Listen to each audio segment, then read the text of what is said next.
Cruz, you did get an endorsement from Senator Rand Paul, yes, a sitting U.S. senator in neighboring Kentucky. Want to tell us a little bit about that? And well, I mean, I got to know him a little bit in the last campaign, and we stayed in contact.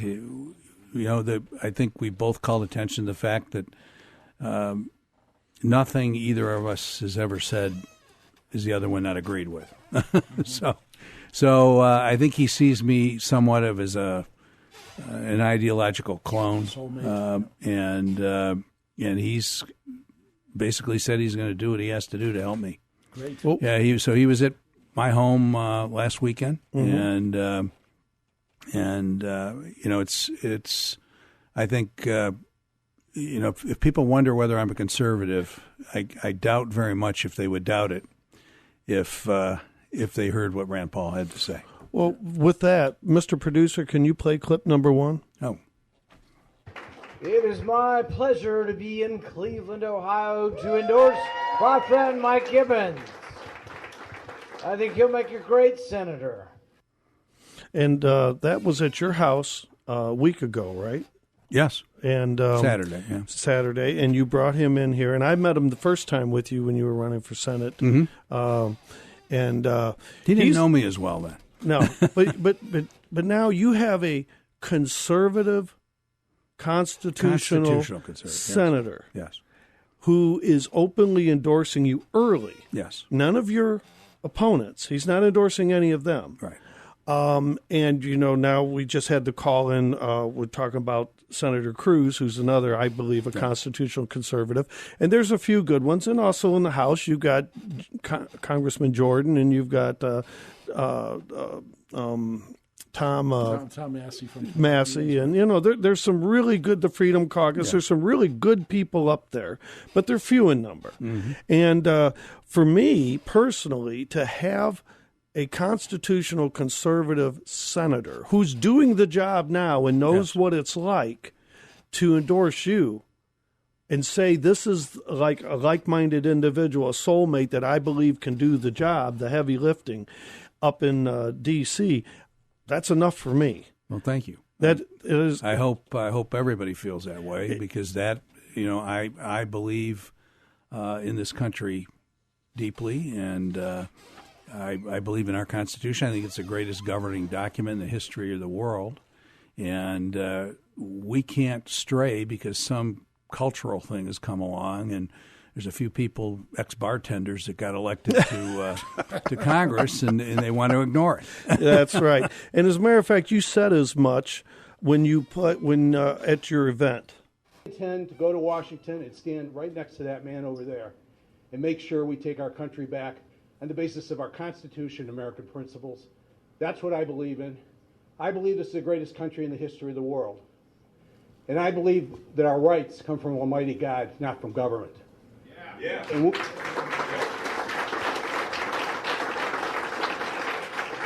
And I mean to make sure that we protect those.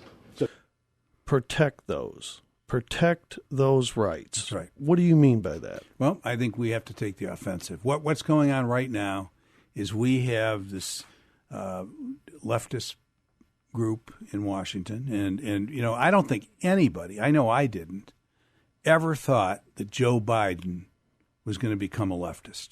I mean, he was always left to center, but this is over the top. I mean, we're talking about our economics are out the window, our rights are out the window. This admission on his part that this country is systemically racist is first of all, it's a false narrative. Mm-hmm. And, I mean, he's gone over the top. And I believe that we're going to see Republicans out in force like they've never been before in 22. And we are going to make sure that we do take this country back. This critical race theory that they're pushing is clear and simple Marxist.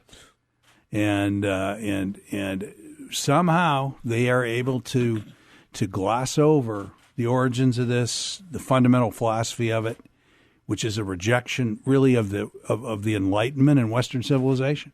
Right. Mm-hmm. And somehow they've been able to do that. And And I talk to Democrats that I know, and they really haven't studied it, and they just kind of accept it as part of what's going on.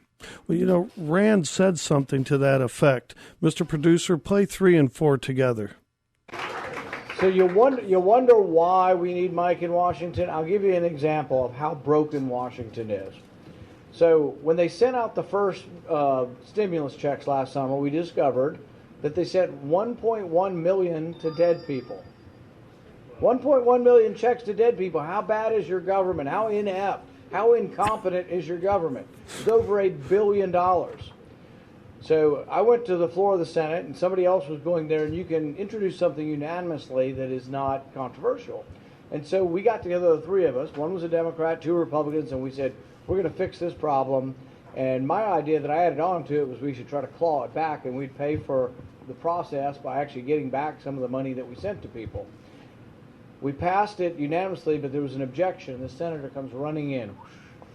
Right after we passed it, was hilarious. We actually got it done. We passed it. No more checks to dead people. But he bottled it up in the House, and it never passed in the House. So this would be really simple. No checks to dead people. Got bottled up. It came back. But here's the good news. They compromised. They got together. They worked together. And the establishment folks are going to fix it in 3 years. So 3 years from now, we're no longer going to send checks to dead people. But this is a broken system. And when people say, the deficit is going through the roof, what's it going to do to our currency? Are we going to destroy our country? I say it's a very real possibility. But the thing is it's easy to acknowledge that Democrats are a big part of the problem. They do not care about the deficit. They vote for all the spending. But what's worse is we can expect that. That's what elections are about. They will tell you, frankly, they're for giving you more stuff. The problem is Mike's going to have a bunch of opponents. There's going to be Republicans all over the state. And they're going to tell you, well, yeah, I'm for cutting spending and the deficit's terrible. But our problem is half of these people, when they're elected, continue to vote with the Democrats to spend every bit of money we don't have. So that's your opponents. Yeah. Is what he's talking about. That's right. And he says half of them, once they get elected, and I believe it's more than half, I think Rand was being a little generous there, they're going to vote right along to keep spending. You know why, Steve? They want to get reelected. And they know if they give the voters stuff that they're going to get the vote. I'm not giving any voters stuff. Once I get there, I don't care about reelection. Our founding fathers believed that our legislators should have been designed and made up of citizen legislators, people that spent time in the private sector, that learned various skills and had various knowledge, that they would give of their time and go to Washington for a term to make sure that they could take the expertise they developed in the private sector, go there, spend a term, and come home. And that is my plan. Now, obviously, I can be talked out of it, but I can tell you this. I will never make one vote with regard to reelection. Not one. I don't care about the lobbyists. I don't care about making friends. I got enough here in Ohio. I am going to vote constitutionally conservative on everything I do. And to that point, without exception, Rand was talking about the wasteful spending. Oh, it's ridiculous. Like $4 trillion in the last 2 years. Over half the Republicans have been for this. We had a bill 2 weeks ago to spend $250 billion. It started out at $80 billion. Within a week, it grew to $250 billion to fund one of the most wasteful agencies we have in government, the National Science Foundation. And he goes on to talk about the national that national agency, and he really hammers a point home that I want you to comment on. Clip number 6. An example of some of the science you've been funding. There was a conservative senator probably 20 years ago, William Proxmire. 40 years ago. And he had something called the Golden Fleece Award. And I remember reading about it as a kid. It was in the 1970s. One of his first Golden Fleece Award was to the National Science Foundation in 1972 because they were doing a study to see what made people fall in love. Really? Now, if you want to read about that in Cosmopolitan or Vogue, spend your $6 for Cosmopolitan and read about that. But that's not something the government should be funding. We're short of money. We don't have enough money for Social Security, for Medicare, we don't have enough money for everything up there. We borrow $1 trillion a year for our ordinary expenses, and this was in 1972, studying what makes people fall in love. So there were worse. He gave worse examples. I think it was whether or not cocaine affects the promiscuity of tsetse flies or something. Yeah, I remember like, that. I remember.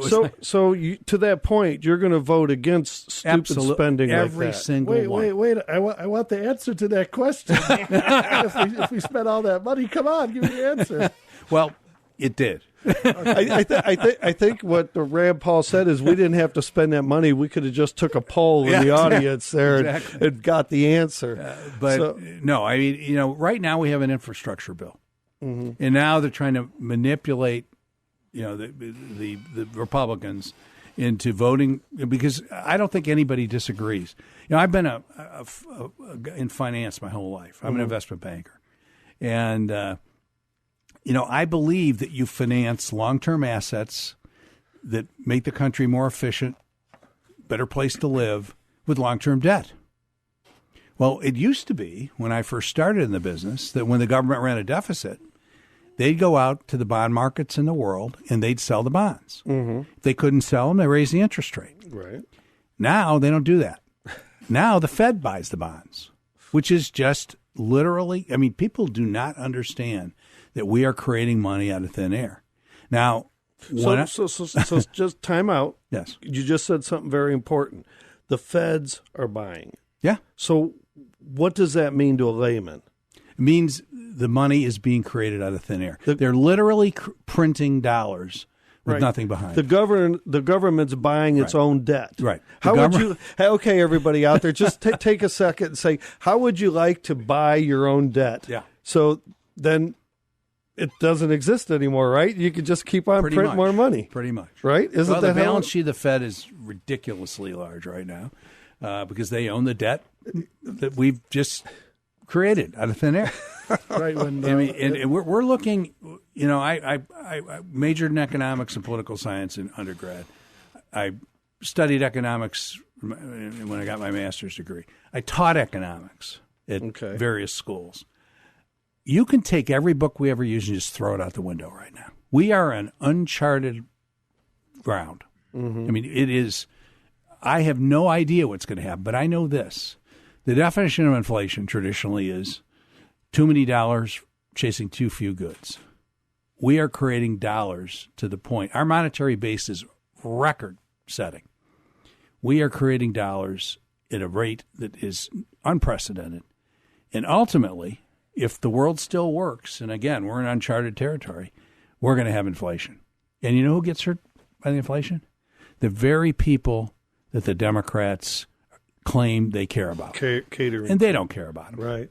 I gave George a year or two ago a $1 trillion bill. I think it was from Zimbabwe. Yeah. And now I was looking them up because I was going to buy it. They got $100 trillion bills now because that's how much inflation's gone up there. And it can happen here. Well, it can. And what's happened is, I'm not going to get into the weeds here, but the velocity of money is slowed down. Mm-hmm. The turnover, because that's what's keeping the inflation at least under control right now. Mm-hmm. But if that velocity picks up, even inches up a bit, we're going to have inflation. I just saw, some Democrats come out and say they expect to see 5% inflation this year. Oh, they don't believe it's transitory. And you know what? I could see that because we have shortages. Lumber spiked. There's certain products that we can't get semiconductors. People are paying more for things. But I can tell you that we have wage push inflation right now. Wages are going up, and they're going up dramatically. And we're not talking about 2% wage increases. No. We're looking at fast food places. They're raising their wages by 25% or more. Mm-hmm. True story. I drove past a sports bar today that said hiring cooks. $1,000 signing bonus. There you go. That is called wage push inflation, and nobody's talking about it. And Mike, you are, sir. Well, beside the extra money that they're printing, there's also a shortage of products. So It's a lot of dollars chasing even fewer products. That's right. And if we look at it in the old days, the joke in the 70s was when government prints money, it's called stimulating the economy. If I would print money, it's called counterfeiting. Yes. Well, that's kind of what's going on a massive scale. I've got one more clip before we go to the break because I think this is to the point. Can you play clip number 8? But if you do a poll of young people in our country right now, over half the young people think we ought to try socialism. But they're like, oh, well, we kind of want socialism, but without the gulag. We understand Stalin. There's never been socialism without the gulag. It's what happens. And basically, it happened in Soviet Russia. Mm-hmm. In 1917, there were 200,000 Bolsheviks in a country of 120,000 million people. Those 200,000 people imposed one of the most horrific regimes on a major country in the history of the world. I mean, hundreds of millions of people have died because of socialism. The basic problem, socialists don't understand human nature.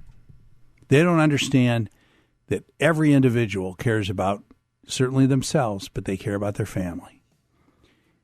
That's not allowed under socialism. That doesn't work. That's true.